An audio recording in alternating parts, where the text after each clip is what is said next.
आप अपने अधिकारों के प्रति सचेत हो जाइए।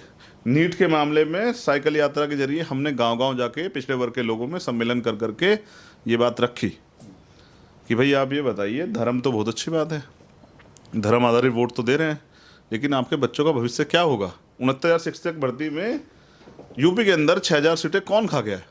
और ये तो वो है जो खुल गया, और कितनी वैकेंसी में वो हुआ होगा। और आपके बच्चों की हड्डियां तोड़ी जा रही है, मुख्यमंत्री धमकी दे रहा है, तो आप लोग क्या कर रहे हो? उन्होंने धमकी दी आपके ट्वीट पे कि जो है किसी के बहकावे में ना आए, संपत्ति जब्त कर लेंगे। संपत्ति तो बहुजन समाज है, अब तो उन्होंने जब्त किया, वापस ले रहा हूँ उनसे। वैसे धमकी वमकी से नहीं डरता, मुख्यमंत्री मुझे जानते हैं, मैं वो व्यक्ति हूँ जिसने एनएस से झेली है 11 महीने, तो 16 महीने जेल में रहा। जेल से ज़्यादा वो कुछ कत्ल ही तो करवा सकते हैं। तो मैंने तो उस दिन भी उनको जवाब लिखा था कि संपत्ति भी जब्त कर लो, सब कुछ जब्त कर लो, लेकिन 69,000 शिक्षक भर्ती में ये अधिकार जो छीन लिया है तो देना पड़ेगा। ये वैकेंसियाँ तो वापस करनी पड़ेगी बाबा साहब, ये बाबा जी ये तो जान लो। तो बाबा जी उस दिन सफाई क्यों दे रहे थे अपने ट्विटर हैंडल से? और रात को 11 बजे एक बड़ी जो है पिछड़े वर्ग के एक नेता, जिन्होंने जो मिनिस्टर भी बनी है अभी तो आया, उन्होंने 11:15 बजे ट्वीट क्यों किया रात को? उनको जो अधिकार उन्होंने छीने वो देने पड़ेंगे। और योगी जी याद रखें, ये लोकतंत्र है, उनकी तो भाषा शैली ऐसी है जैसे कोई गुंडा वाली बात कर रहा हो। हमने तो ये नहीं सीखा है, हम तो जैसे को तैसे की बात करते हैं, जो जैसी भाषा में बोलता है उसको वैसे फिर समझाते हैं। तभी मैंने कहा कि धमकी वमकी से नहीं डरते बाबा जी, डरते हैं तो भारतीय संविधान से। बुरा से बुरा करते नहीं है, संविधान के खिलाफ जाते नहीं। मेरे दो छोटे छोटे आखिरी सवाल।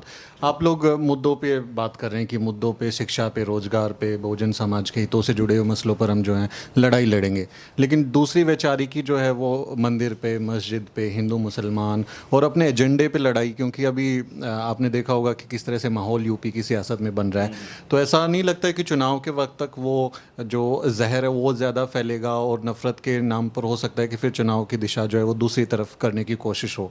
आप मुकाबला कर पाएंगे? क्योंकि वो तो दूसरी तरीके से लड़ रहे हैं, मुद्दों पे तो बात ही नहीं हो। जब कुछ भी संतान नहीं थे तब कान्हा और काशीराम साहब ने इससे भी बड़ा आंदोलन 92 में चल रहा था, उसको धराशायी कर दिया था। अब तो हम पे संसाधन हैं, पिछले लोग काशीराम साहब तैयार करके गए हैं, नए लोग हमने तैयार किए हैं।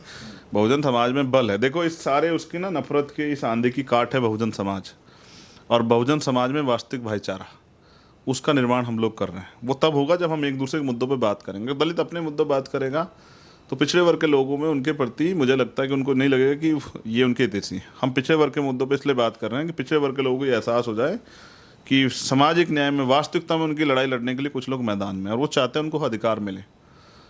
ये आंदोलन ही ना, जिसकी इतनी संख्या भारी उसकी उतनी हिस्सेदारी पर टिका हुआ है। ये आंदोलन ही जो है बराबरी की बात करता है, हकमारी की बात नहीं करता है। तो बहुजन आंदोलन अगर मजबूत होगा तो उनकी सारी वो नफरत की आंधी धरी रह जाएगी।